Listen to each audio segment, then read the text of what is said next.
Olha, vamos pedir oração. Eu peço pelo novo projeto que eu e o Júlio estamos fazendo aí, de Isso, automatizar a captação de dados de novos interessados para a igreja no novo espaço da Penha.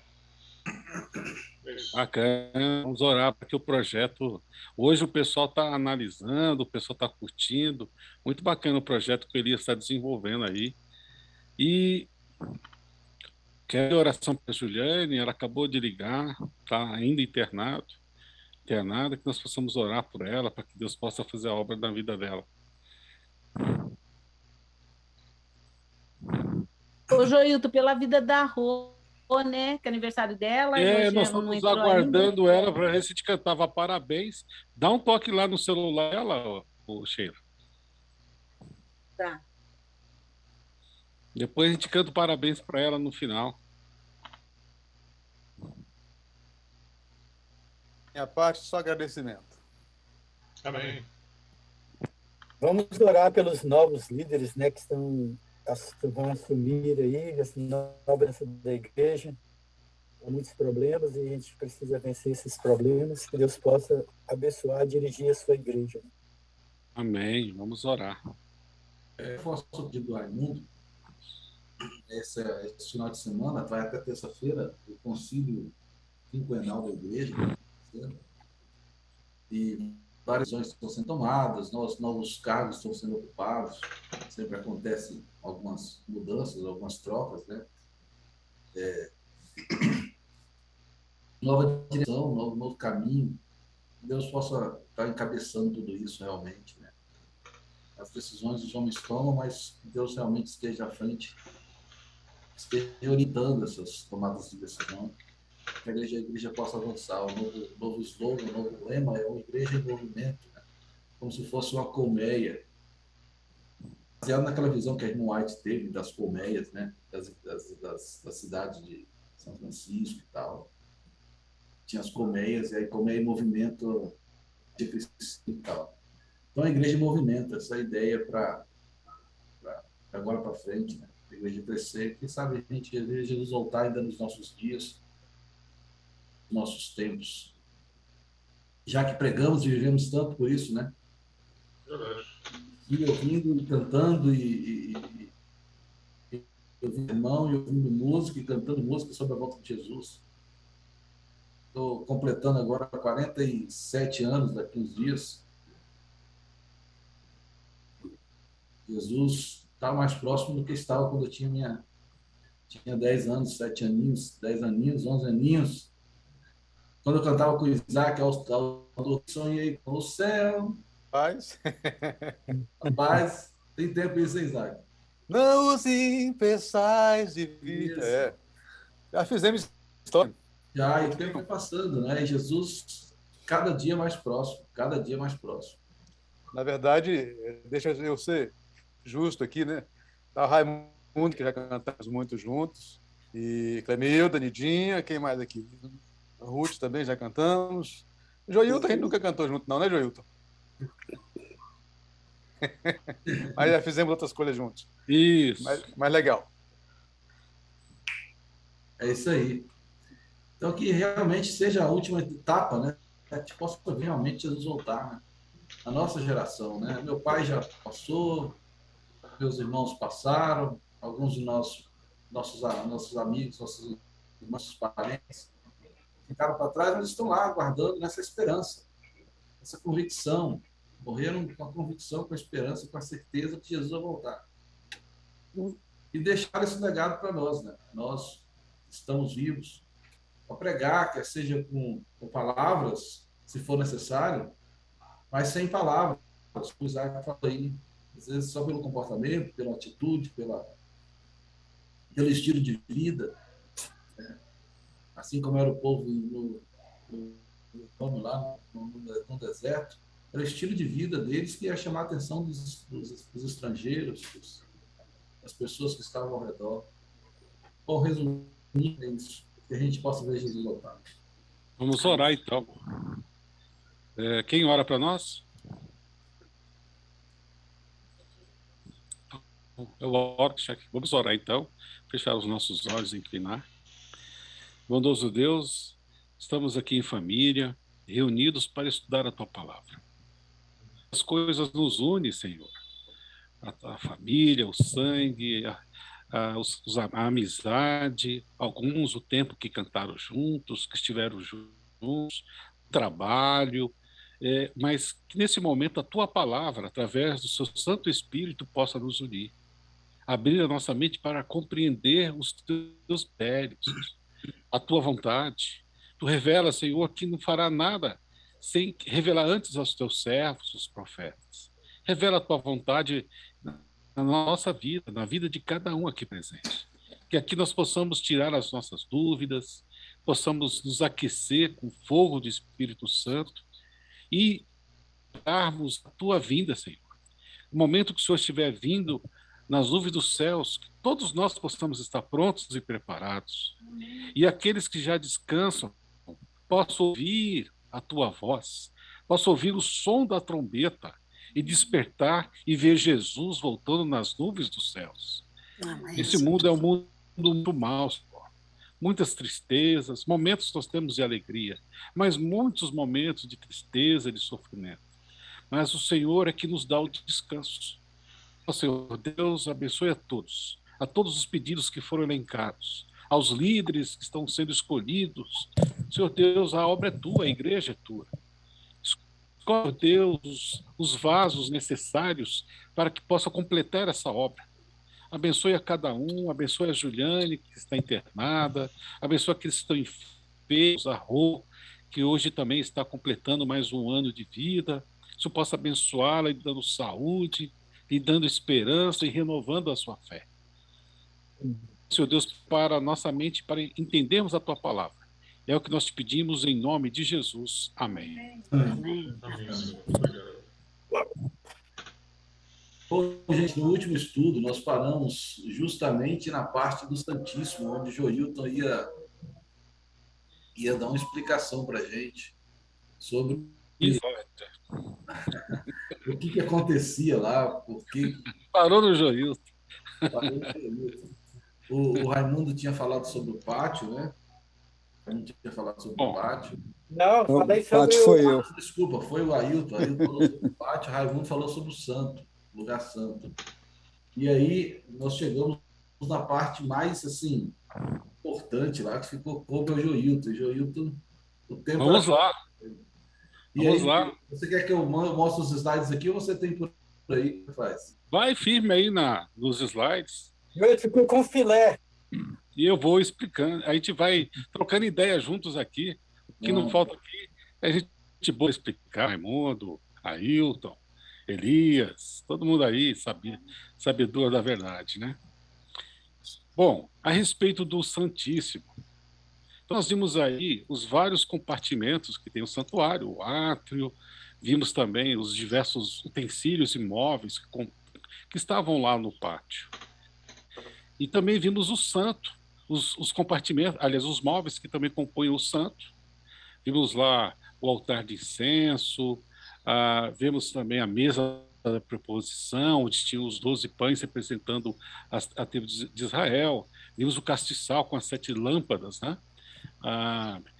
Onde representa o Espírito Santo.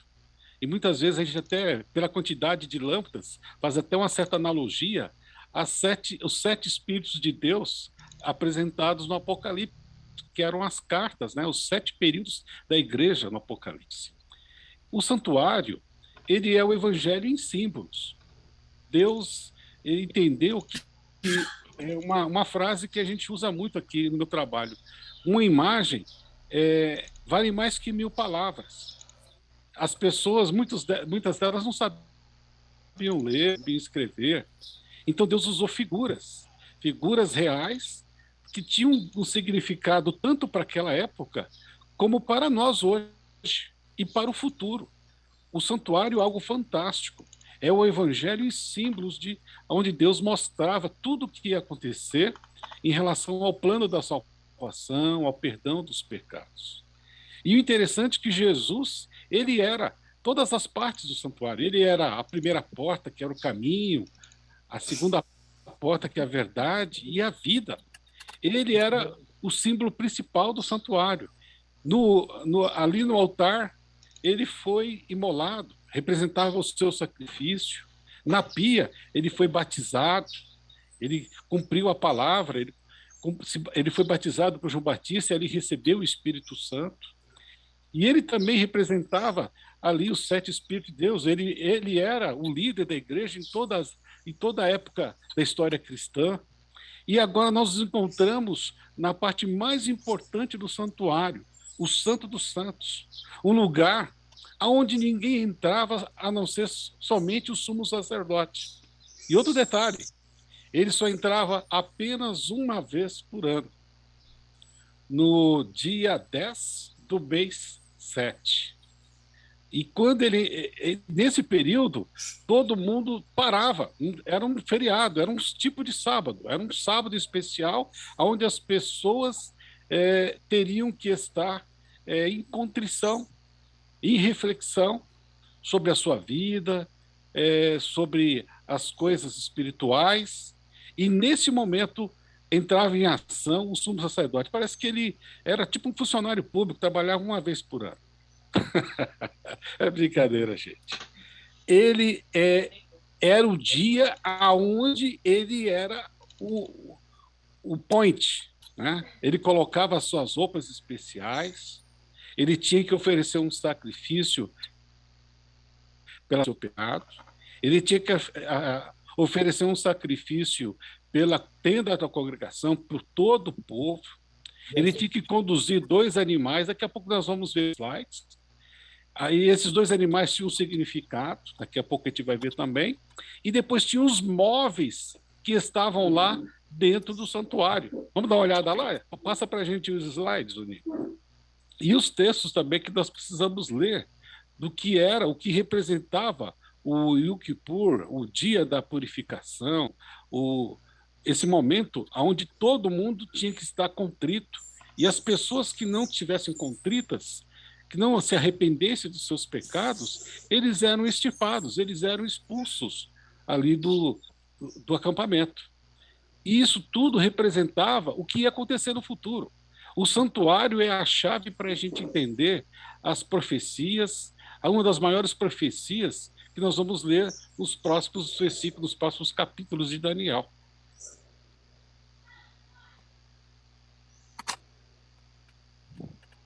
Não está entrando.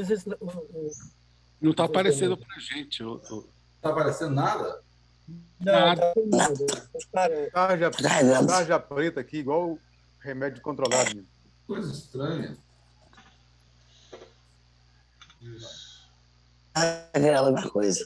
Joildo, enquanto o Nino coloca aí, também aquele dia era chamado dia terrível, né? Era chamado dia terrível do Senhor, porque todo Israel ficava na expectativa se realmente Deus aceitou a expiação, né? Se Deus não tivesse Exatamente. todos seriam destruídos. Então, também há uma analogia entre esse dia lá naquela tenda e existiu uma analogia também na volta de Cristo, né? Que vai ser o dia terrível e assombroso do Senhor. Perfeito. Enquanto o Nino está colocando... Não está aparecendo nada, Ju? Ainda nada, está tudo escuro.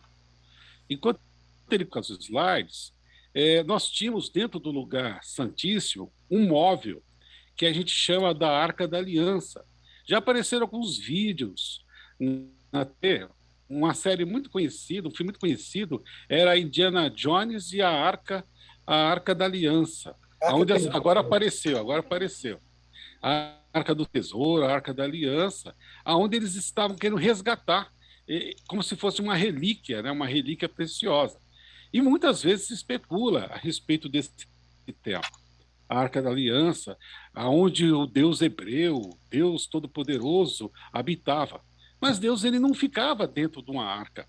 Ao contrário, ele se manifestava em cima do propiciatório. O que é propiciatório? Era a tampa da arca, a tampa onde estavam os 2 querubins. A gente dava o nome dessa peça de propiciatório. E nessa tampa tinha 2 querubins curvados, e no centro do propiciatório era onde o Shekinah, Deus se manifestava. E dentro do propiciatório nós tínhamos as tábuas dos 10 mandamentos. A tábua do testemunho, aquelas tábuas onde lá em Êxodo 20, Deus disse de viva voz os 10 mandamentos. Depois, posteriormente, Moisés subiu ao monte e trouxe as tábuas escritas pelo dedo de Deus. Essa tampa, ela tinha um comprimento, ela tinha 2,5 côvados por 1 metro, por 1,5. Depois tinha também 1,5 côvados, que era mais ou menos 66 centímetros. A medida do côvado era a medida da mão até o cotovelo, por isso se chamava côvado. Era aproximadamente 66 centímetros. A arca também representava a presença de Deus. Deus estando ali com eles. O que mais nós tínhamos? Nós tínhamos a vara de Arão, que havia florescido, e do lado da arca, os testemunhos. Eu separei para vocês um pequeno documentário, bem curtinho, de um historiador, de um arqueólogo, doutor Rodrigo Silva. Ele visitou a arca, um lugar onde simulou a construção do mesmo tabernáculo que o povo, durante os 40 anos, peregrinou no deserto. Podemos mostrar para eles esse vídeo, Nino, agora? Sim, sim. Já te coloquei como co-host aí. Eu que vou. Então, vamos lá. Ele é bem curtinho, mas eu achei muito interessante, usando a mesma técnica do santuário, imagens. Uma imagem vale mais que 1000 palavras. Vou compartilhar aqui para vocês.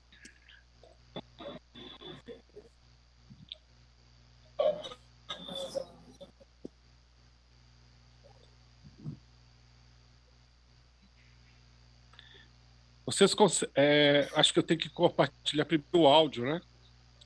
Tem.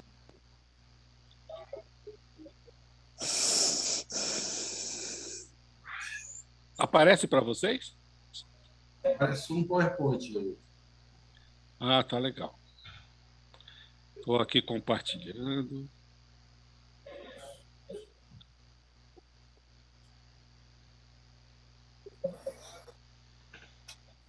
Compartilhar som, otimizar videoclipes.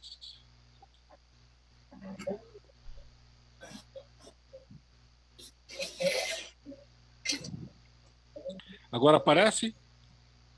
Sim. Eu vou dar o play aqui. Veja se o áudio aparece para vocês. Os sacerdotes ministravam diariamente nesse lugar, mas não entravam ali dentro, no lugar santíssimo, aquele ficava além do véu. Ali só entrava o sumo sacerdote e mesmo assim, uma vez por ano, no dia da expiação. Agora, vamos conhecer o que há lá dentro? Vem comigo.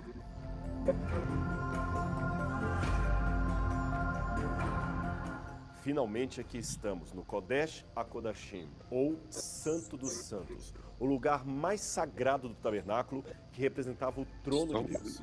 Mas antes de prosseguir no significado especial desse lugar, eu quero corrigir um erro que é dito por muitas pessoas, às vezes em púlpito, em publicações e até mesmo em documentários que há por aí.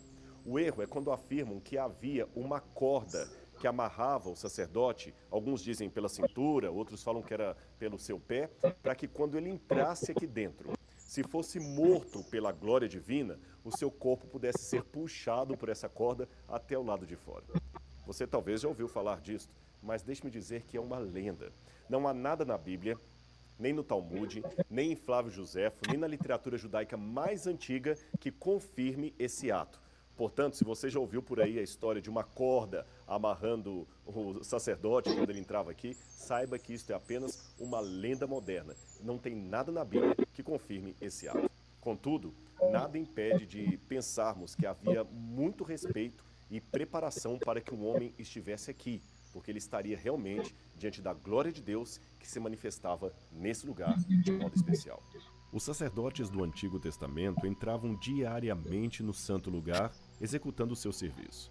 Mas somente o sumo sacerdote podia entrar no Santo dos Santos, e isto uma vez por ano, no dia da expiação, quando o sumo sacerdote entrava no Santíssimo com o sangue de um touro por seus próprios pecados e novamente com o sangue de um bode pelos pecados do povo. Ele pegava esse sangue e o aspergia sobre o propiciatório, a cobertura da Arca da Aliança, oferecendo-o a Deus. Era no Santo dos Santos que um homem podia chegar à presença de Deus, mas somente o sumo sacerdote seria capaz de entrar ali. E era exigido que se defumasse a sala com incenso antes que ele entrasse.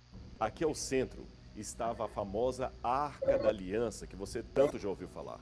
Os querubins fundidos de ouro representavam o trono de Deus com os anjos que ficam protegendo a glória de Deus no próprio céu.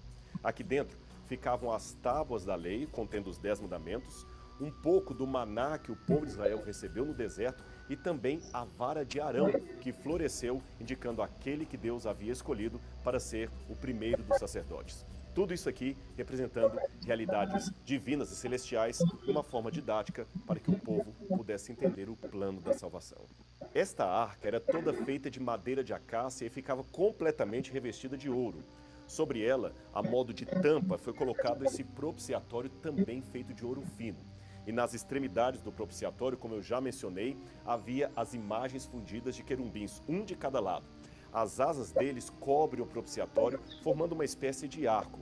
E olha que eles olham para baixo, para o propiciatório. Era entre esses querubins que se manifestava a glória de Deus. A manifestação do Eterno em forma de uma luz gloriosa. Nesse sentido, a arca, como já mencionei, representava o próprio trono eterno de Deus. É interessante notar que em Gênesis capítulo 3, verso 24, o eterno Deus colocou querubins e a chama de espada fulgurante estava com eles, guardando a entrada do Éden. Alguns comentaristas veem nesse verso uma referência à glória do Deus eterno manifestada entre os querubins.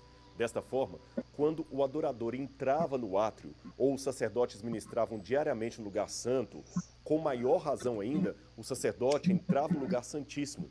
Era como se, simbolicamente, todos se aproximassem, representados, é claro, pelo outro, à porta do jardim do Éden.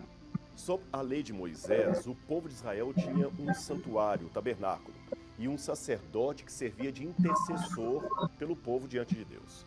O autor do livro de Hebreus já identificou Jesus Cristo como sendo o nosso sumo sacerdote, um ministro que atua no santuário verdadeiro, celestial. No capítulo 9 de Hebreus, o autor discute o serviço de Jesus no tabernáculo que ele chama de verdadeiro. Interessante que ao falar desse santuário celestial, o próprio autor de Hebreus continua dizendo: sendo assim, irmãos, temos plena confiança para entrar no Santo dos Santos mediante o sangue de Jesus. Hebreus 10, 19. De fato, o véu que separava o lugar santo do Santíssimo representa o caminho à presença de Deus que não estava naquela época ainda aberto à humanidade. Mas quando Cristo morreu na cruz do Calvário, o véu foi rasgado. Isso está em Mateus capítulo 27, versículo 51. Esse foi o modo de Deus mostrar que agora o acesso à sua presença estava disponível a todas as pessoas através do sangue de Cristo. Como sumos sacerdotes do Antigo Testamento, Jesus ofereceu sangue na presença de Deus. Porém, não um sangue qualquer de animais, mas o seu próprio sangue, derramado na cruz, ele ofereceu no verdadeiro tabernáculo, o santuário de Deus que está no céu. Interessante que o Evangelho de João traz algo que vincula intimamente o santuário ao ministério de Cristo na terra. Em João capítulo 1, verso 14, é dito: E o Verbo se fez carne e habitou entre nós, e vimos sua glória, como a glória do unigênito do Pai, cheio de graça e de verdade. Você viu? O Verbo Cristo habitou entre nós. Esta palavra habitou no grego é skenou, que quer dizer literalmente armou seu tabernáculo ou tabernaculou. Então o correto é ler: o Verbo se fez carne e tabernaculou entre nós. É porque não existe uma tradução que sobreponha aquilo que foi escrito no original. Se João escreveu que Jesus se fez carne e tabernaculou conosco, ele quis dizer que Cristo era o mesmo no passado. E foi ele que também no passado declarou: e me farão um tabernáculo para que eu possa habitar no meio deles. A diferença dessa vez é que o tabernáculo era o seu próprio corpo humano, entregue por amor de todos nós.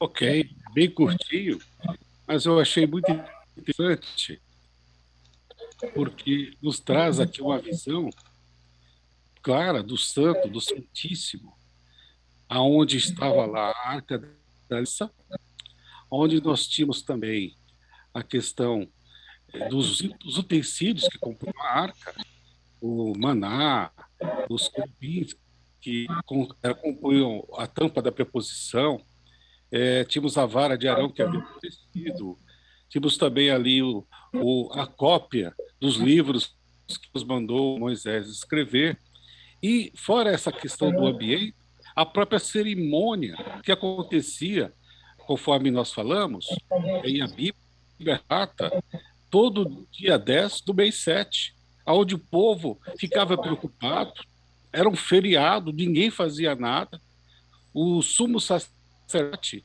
ele entrava em ação, levava os sacrifícios, fazia primeiro a parte pela sua família, ele levava um novilho, né? Ele levava um sacrifício de um novilho, de um cordeiro, depois que ele fazia o sacrifício pela sua família, que ele fazia o sacrifício pela congregação, ele também eram escolhidos 2 animais, e esses 2 animais, ia ser sacrificado, que é o animal que seria para Deus, né? Esse seria sacrificado, e o outro, ele ia depois ser solto, depois que o sacerdote confessasse todo o pecado da congregação, de todos os israelitas, todo aquele povo que estava ali, e todos os pecados que estavam registrados no santuário, ele ia confessar, colocava a mão na cabeça do animal, e de forma simbólica, ele transferia os pecados do santuário para esse animal. E alguém que já estava preparado pegava esse animal e conduzia até o deserto. E aí concluía-se aí o período de expiação, o período da atividade do Santíssimo, que acontecia apenas uma vez por ano. Os sacrifícios, eles eram contínuos, de manhã, de tarde. O altar, o fogo do altar, ele nunca se apagava. Ele sempre estava aceso, assim como o candelabro, estavam sempre com as suas lâmpadas acesas. Os pães, eles eram trocados conforme os outros colegas também explicaram de cada um dos significados dos móveis. Eles eram trocados toda semana. E o serviço, ele era contínuo, não parava. A única diferença era em relação ao Santíssimo, porque ali era a presença de Deus. E Deus, ele dizia que era necessário que no momento que o pecador ele confessava o pecado sobre o animal, e quando o sacerdote colocava nas pontas do altar o sangue que representava aquele sacrifício, o pecado que foi remido, isso ficava registrado no santuário. E esse dia da expiação era para que tudo aquilo que estava registrado no santuário fosse tirado, fosse purificado. O pecado contaminava o santuário. E uma vez por ano, o santuário precisava ser purificado. Agora, é interessante notar que tudo isso aí tem uma conotação celestial, era uma sombra do que ia acontecer, ou que já acontecia no céu. Jesus, aí nós vamos estudar um pouquinho mais para frente, quando nós vamos ver a profecia das 2.300 tardes e manhãs, ele inicia um processo parecido com o dia da expiação lá no santuário celestial. Um dia que ele sai do ambiente do santo e vai para o Santíssimo. E da mesma maneira que o povo de Israel se ajuntava e ficava contrito, porque ali o sumo sacerdote estava na presença do Deus Altíssimo e intercedendo por todos nós, assim Jesus hoje está, transferindo todos os pecados que foram feitos em seu nome, que foram pedido perdão em seu nome, todos os pecados do passado, do presente, e ali intercedendo por todos os filhos de Deus, todos aqueles que confiam e confessam o nome de Jesus. Essa obra está em pleno andamento, mas assim como no santuário terrestre, o Yom Kippur, o dia da purificação, ele cessava. Assim também vai cessar, nós vamos estudar um pouquinho mais para frente, e outros acontecimentos escatológicos vão ser desencadeados quando nós quando for terminados os trabalhos de Jesus no Santíssimo.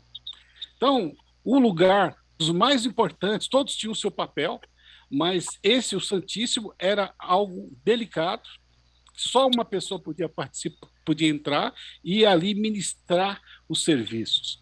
Uma coisa interessante, que o professor Rodrigo Silva falou, que quando Jesus ele morreu na cruz, o véu se rasgou. E quando o véu se rasgou, essa limitação que acontecia por conta do sumo sacerdote, só ele podia entrar, só ele podia ter acesso ao Shekinah, cessou.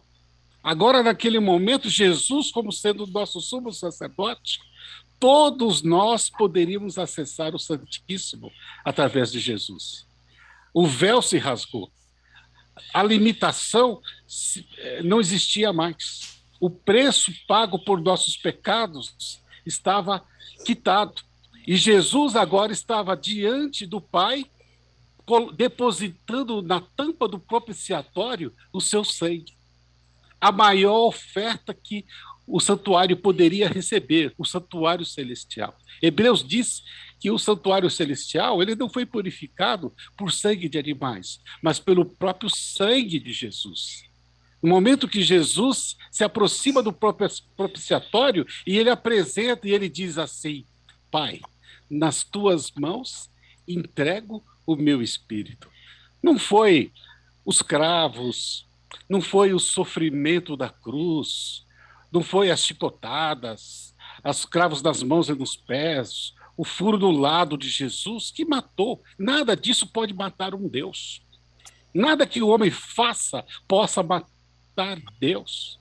O que matou Jesus foi o seu desejo de morrer por nós. Ele decidiu: Senhor, está completo. Eu cumpri todas as fases do santuário. Eu estou aqui no altar de sacrifício.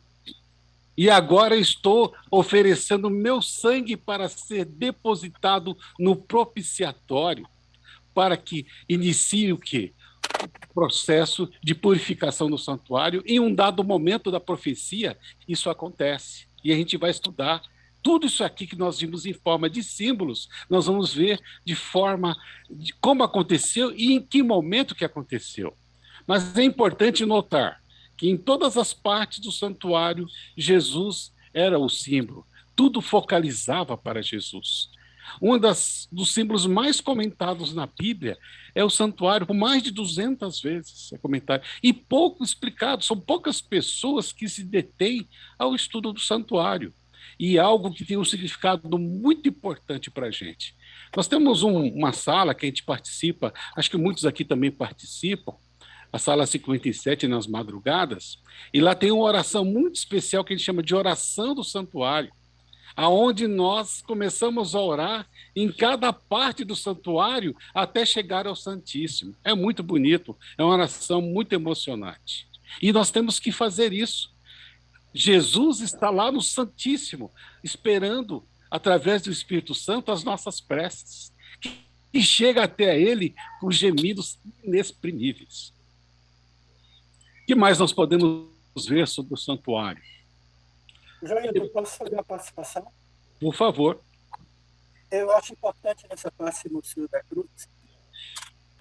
Ali Jesus estava pagando o meu pecado, o seu pecado, os nossos pecados. Mas também naquele momento ele estava julgando o príncipe desse mundo, que será a sentença dele, será na volta depois dos 1000 anos. Mas ali ele estava julgando já também o príncipe desse mundo. Sim, é julgamento. O período de expiação é o início do julgamento. Quando Deus vier à Terra, quando Jesus vier à Terra, ele não vai julgar, ele já vai trazer a sentença, a execução. Nós estamos num período de julgamento. Foi muito bacana a participação do Raimundo, porque no dia da expiação, no dia 10, era o dia de julgamento do acampamento. Se alguma alma não estivesse preparada, ela ia ser expulsa do acampamento. Joilton. Então, pode falar. Se puder. De repente vocês vão tocar no assunto mais para frente, mas está pertinente aqui. Lá desde o começo vocês estão dizendo, né, interpretando aí a profecia, que tudo isso era sombra do que iria acontecer. E todos aqueles acontecimentos do santuário, esse dia da expiação e tal, o sangue aspergido, diz aí a Bíblia que era sombra de coisas futuras. Então, nesse momento que Jesus, não só no momento da cruz, quando ele disse está consumado, está completo, como você disse aí, e que o véu do templo e o véu também do santuário rasgou, né? Tem um detalhezinho aí, que todo aquele sangue que foi jogado, todo aquele sacrifício que foi feito durante todos os anos, ele estava apontando para esses últimos sacrifícios aí de Jesus na cruz, o detalhe que eu quero entrar é esse. Lá no Jardim do Getsêmani, onde Jesus foi tentado a deixar para lá, e voltasse para o céu, e não sofresse ali o peso do pecado de todo mundo nas costas dele ali, né, naquele momento de angústia que ele estava passando, se ele não permitisse consumar esse sacrifício, todos os sacrifícios que foram feitos e os pedidos de perdão que foram feitos lá no passado, cairia por terra. Nada daquilo teria valor se Jesus tivesse fraquejado aí. Essa é a minha participação. É verdade. Muito bom. Era necessário acontecer. Foi uma tentação, foi o momento mais triste para Jesus. Foi o momento que ele experimentou o maior sofrimento, quando ele sentiu a ausência do Pai. Ao ponto de dizer, mas Senhor, por que me desamparastes? Muitas vezes a gente comenta, de certa forma alegórica, dizendo, poxa, ninguém morreu ainda. Todos estão apenas descansando. Somente Jesus morreu. Naquele momento que Jesus recebe a carga do pecado da humanidade, ele experimenta ali os sofrimentos da segunda morte, que é a ausência de Deus, a separação total do Criador. E a angústia foi tão grande que ele começa a suar gotas de sangue devido à sua aflição de estar separado do Pai. E aí, naquele momento, ele diz, Pai, está completo. E ele entrega o seu espírito a Deus. Aqueles que confiarem em Jesus nunca vão passar por esse sofrimento. Uma vez eu estava dando estudo para uma colega, que era da Polícia Civil, e ela era muito indignada com a justiça de Deus. Ela dizia, mas como a justiça? O rico, o ladrão, o bandido, ele peca, rouba, furta, né, e morre. O justo, ele faz o bem, ele faz caridade, ele faz tudo que é correto e morre. O resultado é o mesmo para os dois. Onde está a justiça? Por isso que nós falamos, ninguém morreu ainda. Todos estão descansando. Ele vai trazer juízo a todas as obras, até aquelas que foram ocultadas, que foram escondidas. E cada um vai receber conforme aquilo que fez no dado momento. Ele vai trazer juízo. E aqueles que confiaram na sua palavra, ele vai trazer livramento, galardão, ele vai trazer recompensa. Muitas vezes as religiões modernas só falam da parte amorosa de Deus, que Deus é amor, que a graça perdoa e que todos não precisam se preocupar em relação a isso. É verdade, Deus é amor e ele tem condição, através de Jesus, de alcançar a todos. Mas Deus também é juízo. E aquele que não aceitar o seu juízo, aquele que não aceitar o seu perdão, melhor dizendo, aquele que não aceitar o seu perdão, vai receber o seu juízo, ou seja, a sua sentença. Ele vai fazer juízo. A Bíblia chega a dizer, a palavra de Deus chega a dizer que será um ato estranho de Deus. O juízo que ele vai submeter nos últimos momentos da história da humanidade, na história do pecado, no momento que ele vai sucumbir à morte, ele vai destruir a morte. Jesus ele tem as chaves da vida e da morte nas suas mãos, e naquele momento ele vai destruir a morte. Nosso corpo, ele nunca mais vai experimentar as marcas da morte, o sofrimento, tudo aquilo a saga que nós tivemos aqui na Terra vai ser esquecida. E Deus vai dizer para todos, depois que o pecado for sucumbido, eis que faço novas todas as coisas. E tudo começa de novo, como se fosse o planeta totalmente transformado. a vegetação, a natureza, os animais. Ele vai refazer o planeta Terra, porque o homem agora sabe o que é pecado, ele sabe o que é pecar e as consequências dele, ele sabe o que é experimentar a primeira morte. E a Bíblia nos fala nunca mais vai se repetir o que aconteceu na saga do ser humano. Pode falar, Raimundo.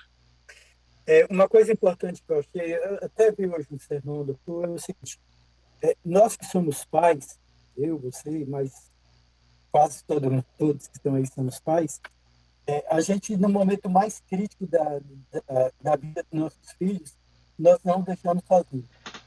Muitas vezes nós queremos, há poucos dias atrás eu vi no depoimento da CPI, o pai falou assim: eu daria vida pela vacina do meu filho. E se foi. Então, naquele momento, a Bíblia diz que houve trevas, né? 3 horas de trevas. E essas trevas, estava vendo hoje a sermão do pastor, falou o seguinte: porque Deus se afastou de Cristo naquele momento. Ele não poderia estar.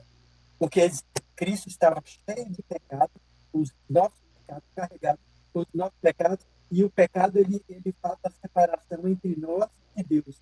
Então, Deus foi obrigado, vamos usar uma palavra, se pode se usar essa palavra, ele foi obrigado a afastar-se do seu filho, lá desde Getsemane, né? Ele já começou que ali, Cristo já sentiu a primeira separação do Pai, e quando chega na cruz, Deus é obrigado a separar de seu filho, porque ele estava carregado com os nossos pecados, e Deus só volta a encontrar com seu filho na manhã, quando ele chama pelo seu filho, porque havia pago o pecado. Então, isso é muito importante, a gente deve meditar bastante no que o pecado causa em nós com Deus. E assim como causou no próprio filho dele, era filho dele, causa em nós também, que somos filhos dele. Somos participantes do seu bem. Perfeito. Obrigado. Joilton. Pode falar, Ailton. Eu estava prestando atenção na sua explanação e minha mente estava analisando aquilo que nós já estudamos até aqui, né?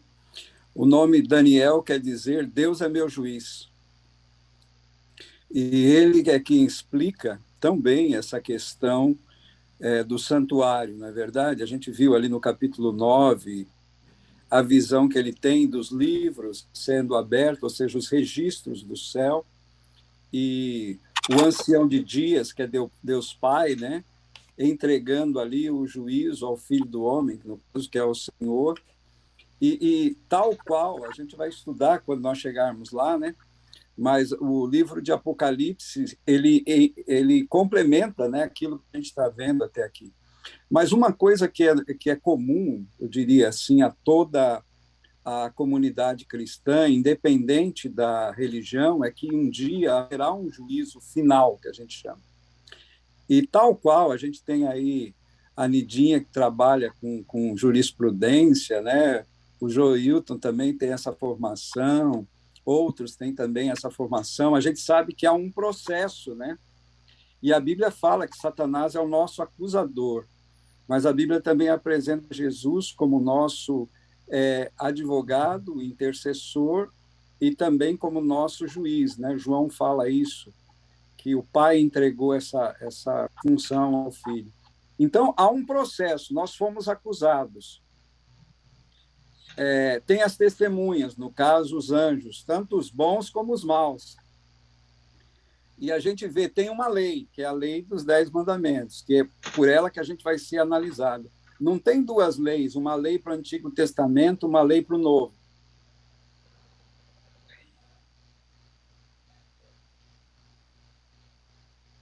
O Ailton. Caiu a conexão dele. Caiu a conexão. Não existe 2 leis, existe uma lei só, e não há julgamento sem lei. Nós, quando estudamos o direito, se existir um crime, ou que considere-se que seja crime, mas se a lei não prevê, se não há alguma lei, na lei, alguma coisa que tipifica aquele ato, aquilo não pode ser considerado crime. Então, se não há lei, não há julgamento. Tá? Não haverá julgamento se não houver lei, porque Deus ele vai trazer a juízo todas as obras, mas de acordo com a lei que ele estabeleceu. Né? Até se conta uma história. Oi, Ailton já voltou? Pode continuar, Ailton. Seu microfone está desabilitado. Pronto. Igual eu estava falando. Agora, uma coisa que é interessante, a gente estava falando, olha aqui como Deus é maravilhoso, né? Nada na Bíblia é por acaso. Está ali com uma razão, com um motivo, né?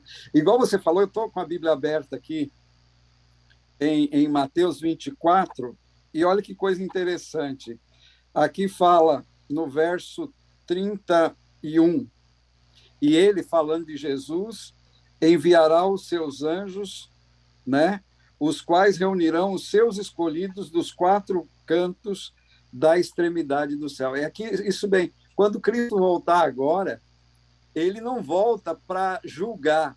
O julgamento aconteceu antes. Ele já volta para levar o povo dele. Por que ele sabe que há um livro no céu, lá, o livro da vida, e os anjos já vêm com o nome das pessoas lá? Olha, eu vou buscar fulano, cicrano. Os que morreram em Cristo serão ressuscitados. Os que estão vivos serão transformados, se aceitaram a Jesus como seu Salvador e advogado. Olha que coisa interessante. Dizer que Jesus é o meu Salvador quer dizer que ele será o quê? O meu advogado. Porque a acusação de Satanás, ela procede. Eu sou culpado dos pecados que eu pratiquei. Só que aquela velha história, o salário do pecado é a morte. Mas quem aceita Jesus como seu advogado, quem nomeou Cristo para o defender diante do Pai, qual é a defesa que Jesus usa? Ele diz, o Ailton é pecador, ele merece a morte. Muito bem. Agora, eu não merecia morrer. Então, eu quero transferir a minha vida eterna para a morte eterna, que seria a condenação do Ailton. E é aí que ele derruba o argumento de Satanás. Por isso que diz, nenhuma acusação há, nenhuma condenação há para aquele que está em Cristo Jesus. Né? Então, essa é a maravilha do Evangelho. Né? A misericórdia, a graça de um Deus que se fez homem para pagar o preço do meu pecado. Entendeu? Ele é o Cordeiro de Deus que tira o pecado do mundo. Do mundo. Ele tira, o sangue de Cristo tem poder para salvar todo mundo. Agora eu pergunto, o desejo dele é salvar todo mundo, mas ele só pode salvar aquele que aceita o sacrifício dele. Porque quem não aceita o sacrifício de Jesus, ele está dizendo o quê? Eu quero ser julgado por essa lei e eu quero eu mesmo me defender. E ele está perdido. Então, a condenação virá sobre aquele que não aceitou a Jesus como seu Senhor e Salvador. Por isso que é tão importante a gente estudar o que Jesus Cristo está fazendo lá no céu. Eu gosto daquele texto de Atos 3:19, que foi declarado por Pedro, né, lá no Pentecostes. E sempre que eu converso com irmãos pentecostais, eu gosto de citar isso aqui. Fala, lá no Pentecostes a gente tem, né, lá o texto que fala: arrependei-vos e convertei-vos para que sejam cancelados. Em outras versões diz apagados os vossos pecados. Então, quem se arrepende dos pecados, que é pecado? Transgressão da lei. Então, veja, a lei ela não salva, ela só condena e só o quê? Só acusa.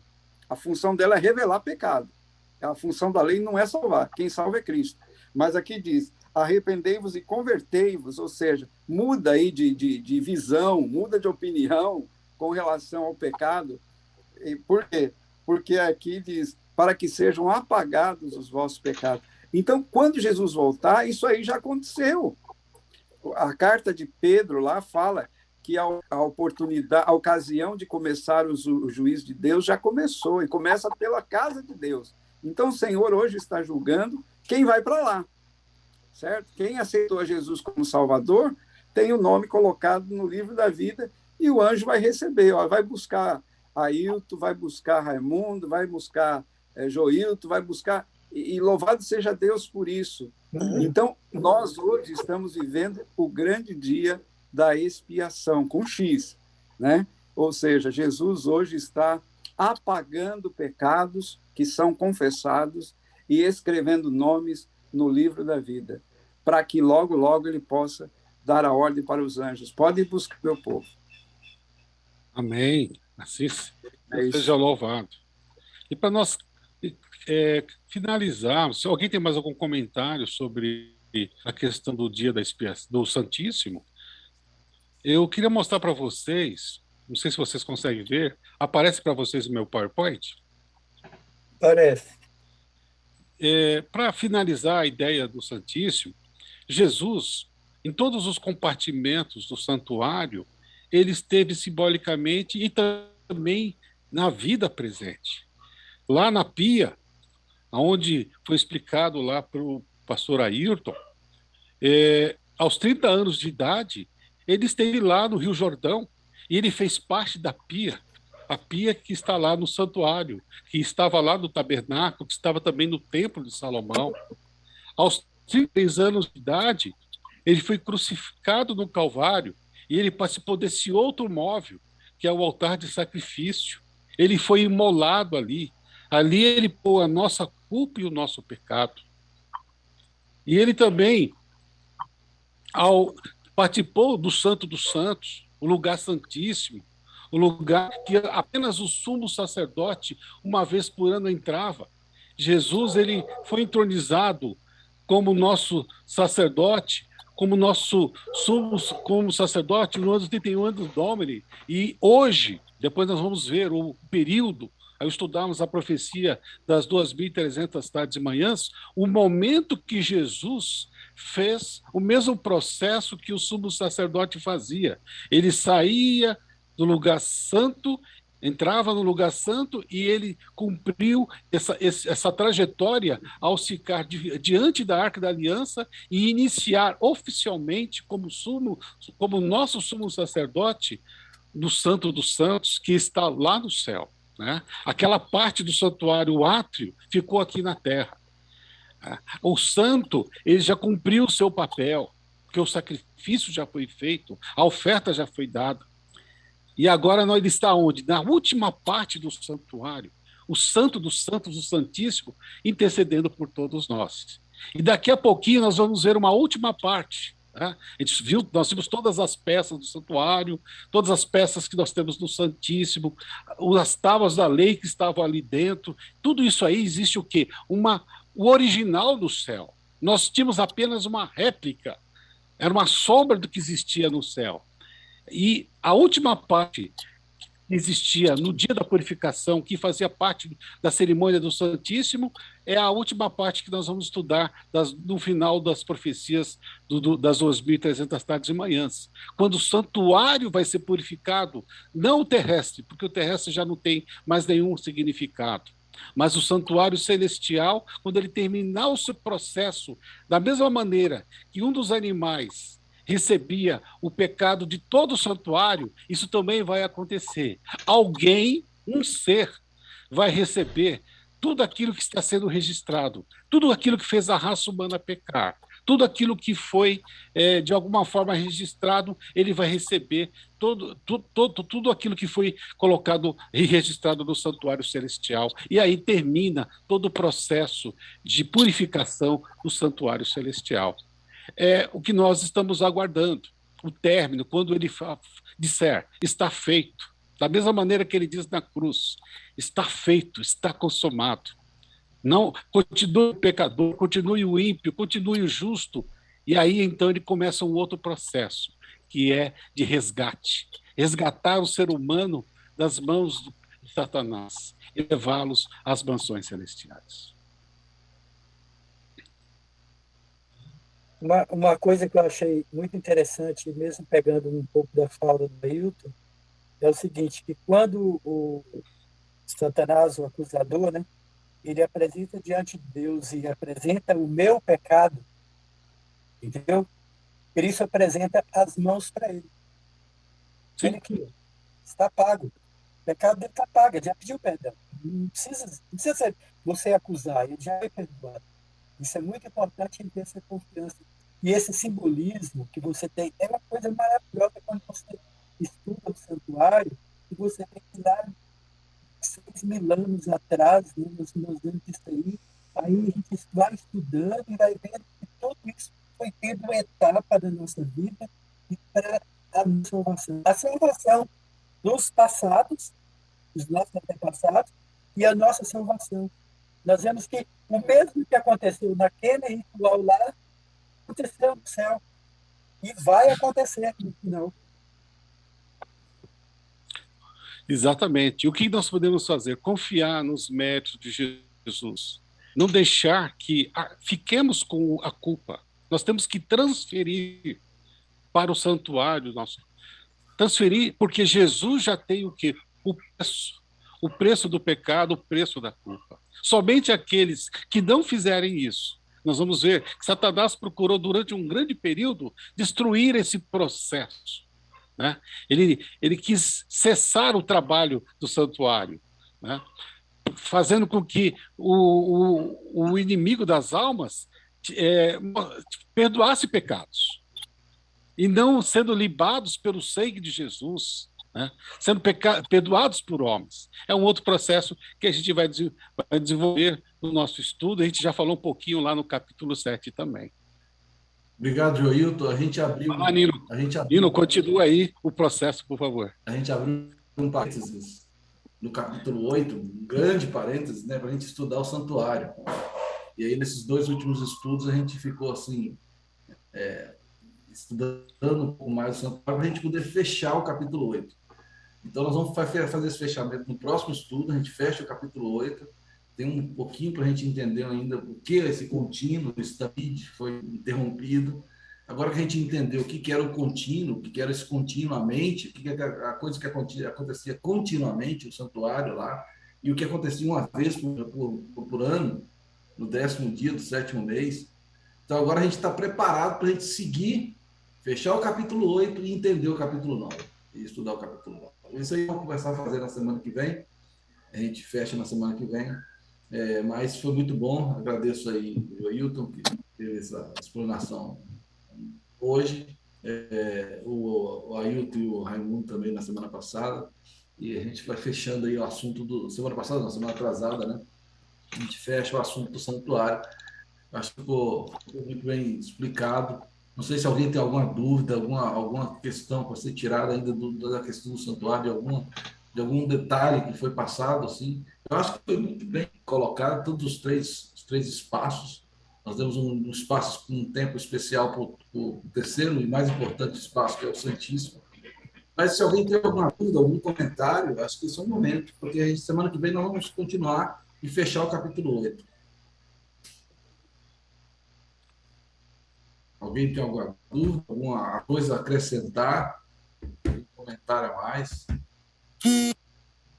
Ó, o celular tocou aí. Deixa eu receber ao vivo. Se não há nenhum comentário, eu queria trazer... Está aqui conosco a Rosângela, e hoje é o aniversário dela. Queria parabenizá-la. Parabéns, Rosângela, por mais um ano de vida, né? Todos nós estamos... Aparece aí, Rosângela. Fala aí um pouquinho. Parabéns, parabéns.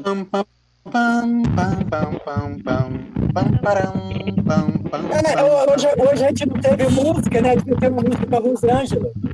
Vamos cantar. Eu vou ter uma música aqui. Se vocês toparem cantar, eu posso compartilhar a música com vocês. Não sei se tem alguma música já. Não, Isaac preparou alguma música? Eu não. Então vamos cantar esse hino aqui. Depois a gente reparte o bolo. Eu quero bolo. É isso? Vamos lá? Então você consegue... deixa eu compartilhar aqui. Vocês conseguem ver a minha tela? Uhum. Ainda não. Agora sim. Agora aparece? Agora aparece. Sim. Vou pular um anúncio aqui. O anúncio.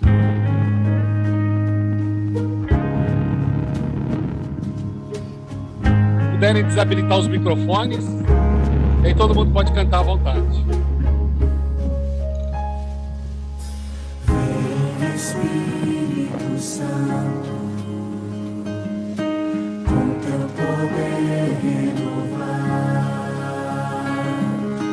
eu quero ter a vitória, vem me purificar, vem guiar.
O objetivo do nosso trabalho é explicar para as pessoas como a mente de um ser humano funciona. Se ela é mais que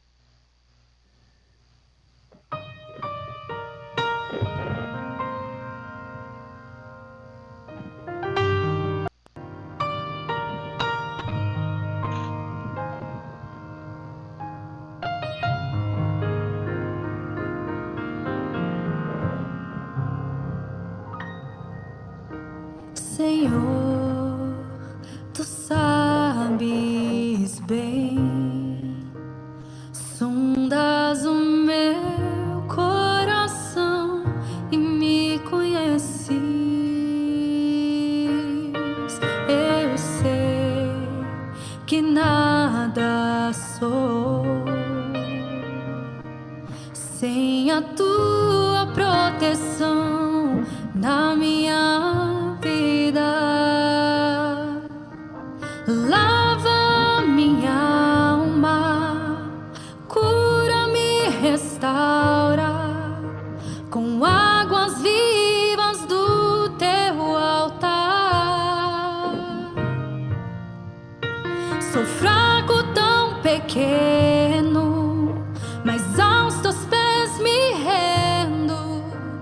Cria em mim um novo coração, Espírito Santo, estou aqui, entrego minha vida só pra te servir. Sem a tua presença não posso viver. Renuncio meu eu, já não vivo mais eu. Cristo vive em mim.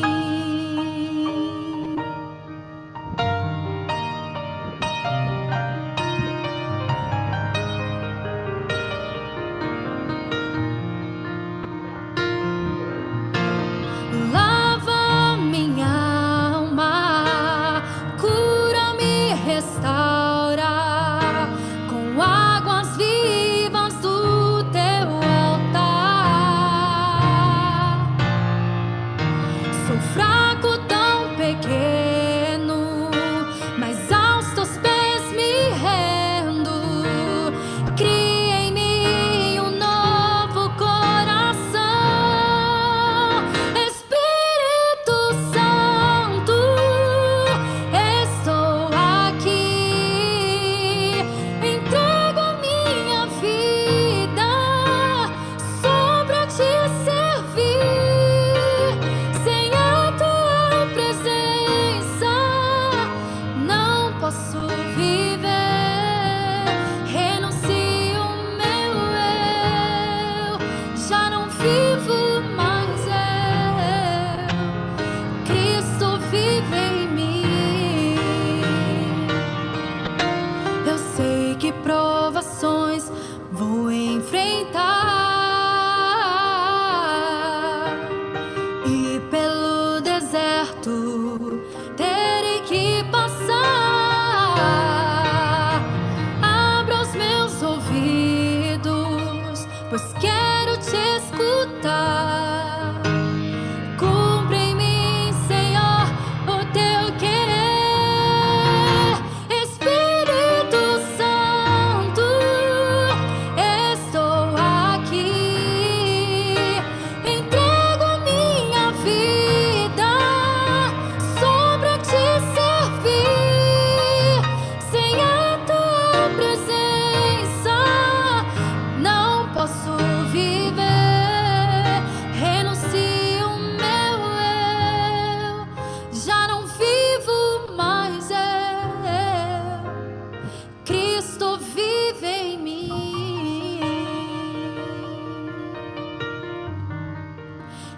se o meu eu já não vivo mais eu.